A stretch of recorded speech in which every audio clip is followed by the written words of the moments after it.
इस बीच एक खुफिया रिपोर्ट के जरिए यह दावा किया गया कि बांग्लादेश में हुए तख्ता पलट की साजिश बांग्लादेश की विपक्षी नेता खालिदा जिया के बेटे तारिक रहमान ने रची थी। दावे के मुताबिक इसमें उनका साथ पाकिस्तान की खुफिया एजेंसी आईएसआई ने दिया और आईएसआई की मदद से ही खालिदा जिया के बेटे ने बांग्लादेश में तख्ता पलट कर दिया और बांग्लादेश के प्रधानमंत्री शेख हसीना को देश से भागने पर मजबूर कर दिया।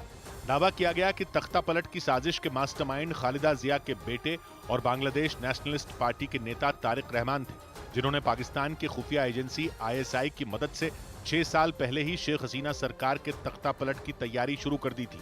सूत्रों के मुताबिक आईएसआई ने बांग्लादेश की सरकार गिराने की जिम्मेदारी अपने सीनियर कमांडर जावेद मेहदी को दी थी, जिन्होंने बीएनपी नेता तारिक रहमान के साथ इस तख्ता पलट का ब्लूप्रिंट बनाया।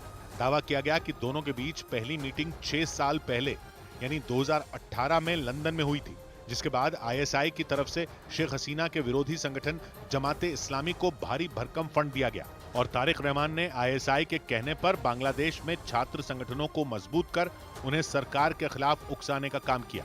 और 6 साल के लंबे इंतजार के बाद आखिरकार बांग्लादेश की सरकार गिरा दी। इस तख्ता पलट का मास्टरमाइंड शेख हसीना की सबसे बड़ी विरोधी खालिदा जिया के बेटे तारिक रहमान को माना गया, क्योंकि सूत्रों के मुताबिक तारिक रहमान ही बांग्लादेश की सरकार के लिए सबसे बड़ा खतरा साबित हुए। ऐसा माना गया कि उन्होंने शेख हसीना से अपना बदला चुका लिया, क्योंकि उनका मानना था कि शेख हसीना ने ही उनकी मां खालिदा जिया को जेल में डलवाया था और फिर तारिक रहमान को भी उन्हीं के इशारे पर 2018 में उम्र कैद की सजा सुनाई गई थी। तारिक पर यह आरोप लगा था कि उन्होंने 2004 में शेख हसीना की रैली के दौरान हुए एक धमाके की साजिश रची थी। माना जा रहा है कि इसी के बाद उन्होंने आईएसआई से हाथ मिलाकर शेख हसीना को कुर्सी से हटाने की तैयारी शुरू कर दी थी और 2018 से रची जा रही उस साजिश को 2024 में अंजाम दिया गया। आरोप लगे कि तारिक रहमान ने बांग्लादेश की सरकार गिराने के लिए पिछले 6 साल में आईएसआई के लोगों के साथ अलग अलग देशों में कई बार मुलाकात की थी और फिर आईएसआई से मिली फंडिंग के जरिए ही शेख हसीना की सरकार को उखाड़ फेंका। सूत्रों ने यह दावा भी किया कि तारिक रहमान की इस साजिश में बांग्लादेश की सेना ने भी उनका साथ दिया।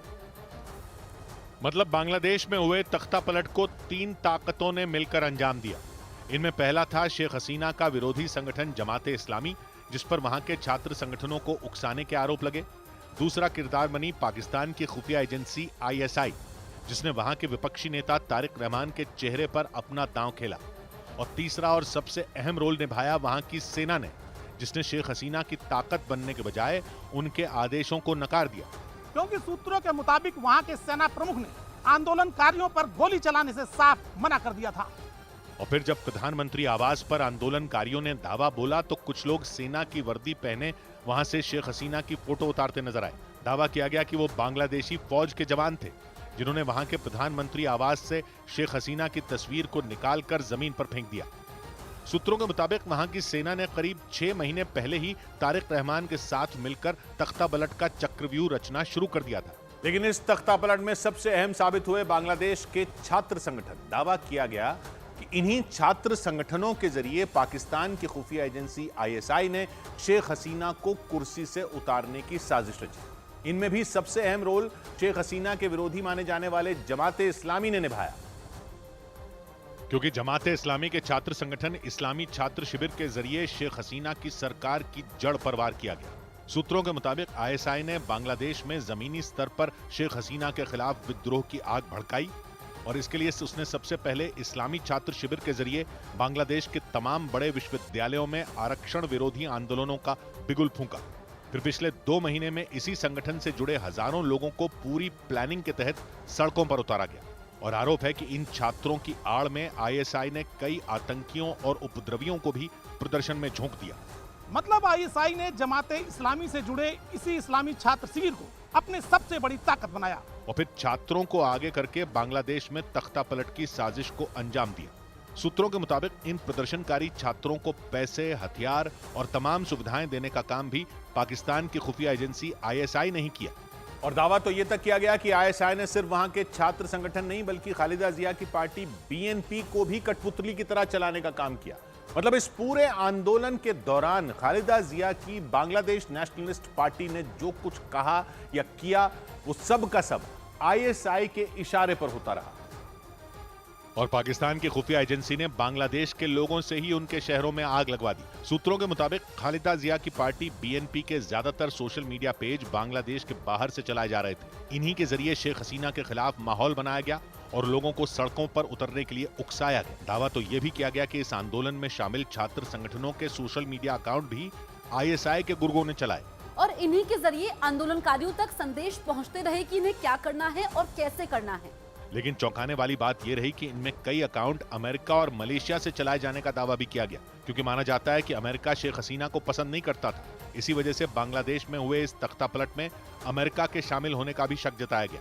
इधर सूत्रों ने खबर दी कि भारत सरकार शेख हसीना को थोड़ा समय देना चाहती है ताकि वो फैसला कर सकें कि वो आगे क्या करना चाहती हैं, क्योंकि एक दिन पहले खबर आई थी कि शेख हसीना भारत होते हुए लंदन जाएंगी। लेकिन बांग्लादेश छोड़ने के 24 घंटे बाद भी शेख हसीना भारत में ही रही और सूत्रों ने खबर दी कि भारत सरकार शेख हसीना को फैसला लेने के लिए थोड़ा समय देना चाहती है और इस बारे में उसने विपक्ष के नेताओं को भी जानकारी दे दी। दिल्ली में बांग्लादेश के मुद्दे पर सभी पार्टियों की बैठक हुई। इस बैठक में लोकसभा में विपक्ष के नेता राहुल गांधी भी शामिल हुए। इसके अलावा दूसरे विपक्षी नेता भी बैठक का हिस्सा बने और सूत्रों के मुताबिक बांग्लादेश के मुद्दे पर चर्चा के दौरान शेख हसीना के भारत में रहने के बारे में भी बात हुई और भारत सरकार ने इस बारे में विपक्ष के नेताओं को जानकारी दी। यानी शेख हसीना कितने दिन तक भारत में रहेंगी और कब यहां से जाएंगी, इस पर सस्पेंस बना रहा, लेकिन बाकी मुद्दों पर खुलकर बात हुई। और भारत सरकार ने बांग्लादेश में फंसे भारतीयों की सुरक्षा और सीमा पर सुरक्षा दोनों के बारे में जानकारी दी। सूत्रों के मुताबिक बैठक में राहुल गांधी ने विदेश मंत्री से पूछा कि क्या बांग्लादेश हिंसा के पीछे किसी बाहरी ताकत का हाथ हो सकता है, और इसके जवाब में विदेश मंत्री एस जयशंकर ने नपातुला बयान दिया। सूत्रों के मुताबिक एस जयशंकर ने पाकिस्तान की ओर इशारा किया, क्योंकि वहां की सेना के एक अधिकारी ने सोशल मीडिया पर अपनी प्रोफाइल पिक बदलकर बांग्लादेश हिंसा का समर्थन किया था। लेकिन उन्होंने यह भी साफ कर दिया कि इस पर कुछ भी कहना जल्दबाजी होगी। हालांकि उन्होंने बांग्लादेश में फंसे भारतीयों की सुरक्षा पर खुलकर बात की और सूत्रों के मुताबिक बांग्लादेश में मौजूद 20,000 भारतीय लोगों में से 8,000 भारतीय लौट चुके हैं और बॉर्डर पर भी चिंता की कोई बात नहीं है। इसके बाद विपक्षी पार्टियों ने इस मुद्दे पर सरकार का साथ देने का भरोसा दिया। सौबात की एक बात यह कि भारत के पूर्व में एक और पाकिस्तान खड़ा होने का खतरा बन गया है। खुद शेख हसीना के बेटे ने भी कह दिया कि बांग्लादेश में जो हो रहा है वो उसे एक और पाकिस्तान बना सकता है। खालिदा जिया की पार्टी को पाकिस्तान का समर्थन पहले से रहा है। पाकिस्तान से अलग होकर शेख मुजीब की पार्टी अवामी लीग ने बांग्लादेश बनवाया था। शेख हसीना के खिलाफ बगावत उनकी पार्टी के खिलाफ भी बगावत बन चुकी है।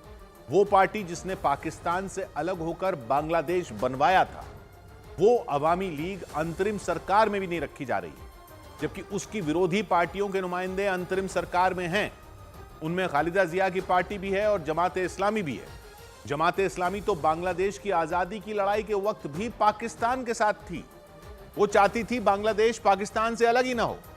उसके लोग भी अंतरिम सरकार में हैं और साफ दिख रहा है कि जब भी चुनाव होंगे तो खालिदा जिया की पार्टी बीएनपी और जमाते इस्लामी की सरकार बन सकती है। शेख हसीना की अवामी लीग को तो शायद चुनाव लड़ने का मौका भी ना मिले। खालिदा जिया की पार्टी पाकिस्तान के भी करीब है और चीन के भी। जब पहले खालिदा जिया की सरकार थी तो बांग्लादेश में भारत के खिलाफ आतंक फैलाने वाले संगठन पनपते थे। वही खतरा फिर से है। हिंदुओं पर हमले शुरू हो ही चुके हैं। यानी एक तरह से फिर से भारत के पूर्वी बॉर्डर पर भी एक पाकिस्तान खड़ा हो सकता है और उसमें चीन का पैसा बड़ा रोल अदा करेगा, जैसे पाकिस्तान में चीन घुसा हुआ है। और जमाते इस्लामी तो बांग्लादेश में तालिबान टाइप का शासन लाना चाहती। उसका अल्टीमेट उद्देश्य तो वही है और यह सब अब होगा बिल्कुल हमारे पड़ोस में। बंगाल की खाड़ी में भी अब सुरक्षा की चुनौती बड़ी हो सकती है। चीन का दखल और बढ़ सकता है बांग्लादेश के रास्ते। म्यांमार में तो पहले से चीन का दखल है। इसके अलावा एक चुनौती शरणार्थियों की भी आ सकती है। अगर बांग्लादेश में हिंसा का दौर ज्यादा चला तो वहां से भागकर भारत में शरण लेने के लिए लोग आ सकते हैं, खासकर हिंदू समुदाय के। शेख हसीना पर चाहे कितने भी तानाशाही के आरोप लगे हों, लेकिन उनके जाने के बाद तो बांग्लादेश में अल्पसंख्यकों यानी हिंदुओं और ईसाइयों के लिए जीना और मुश्किल ही होने वाला, और वो दिखने भी लग गया है। अमेरिका जैसे पश्चिमी देश जो निष्पक्ष चुनाव न करवा पाने के आरोपों को लेकर और तानाशाही के आरोपों पर शेख हसीना का विरोध कर रहे थे, वो भी अब देख रहे हैं कि विकल्प जो खड़ा हो रहा है वो तो बेसिक मानवाधिकारों का ही ध्यान नहीं रखने वाला। तानाशाही का आरोप तो लगा शेख हसीना पर, लेकिन अब जो अल्पसंख्यकों को घेर घेर कर उन पर हमले किए जा रहे हैं वो कौन सा उदारवाद हो रहा है? जमाते इस्लामी के कट्टरवादी कौन से लोकतंत्र के बड़े रक्षक होने वाले हैं? उनका तो इतिहास ही बताता है कि वो लोकतंत्र के कितने खिलाफ हैं। छात्रों के आंदोलन को हवा देकर और पश्चिमी देशों को तानाशाही की कहानी सुनाकर कहीं कट्टरवादियों ने अपनी गोटियां तो फिट नहीं कर ली। छात्र कोई तालिबान टाइप का बांग्लादेश थोड़ा ही चाह रहे हैं, लेकिन अभी जो छात्रों का जश्न दिख रहा है वो जमात जैसी कट्टरवादी सोच वाली पार्टियों के ताकतवर होते ही वो जश्न का जोश भी हवा हो सकता है। आतंक और हिंसा और अस्थिरता के अंधे कुएं में बांग्लादेश न जाए, यही उम्मीद छात्रों को भी करनी चाहिए, क्योंकि अगर ये एक और पाकिस्तान बन गया तो तानाशाही के नाम पर कुएं से निकलकर ऐसी खाई में जाएगा जहां से निकलना मुश्किल हो सकता है। 100 बात की एक बात।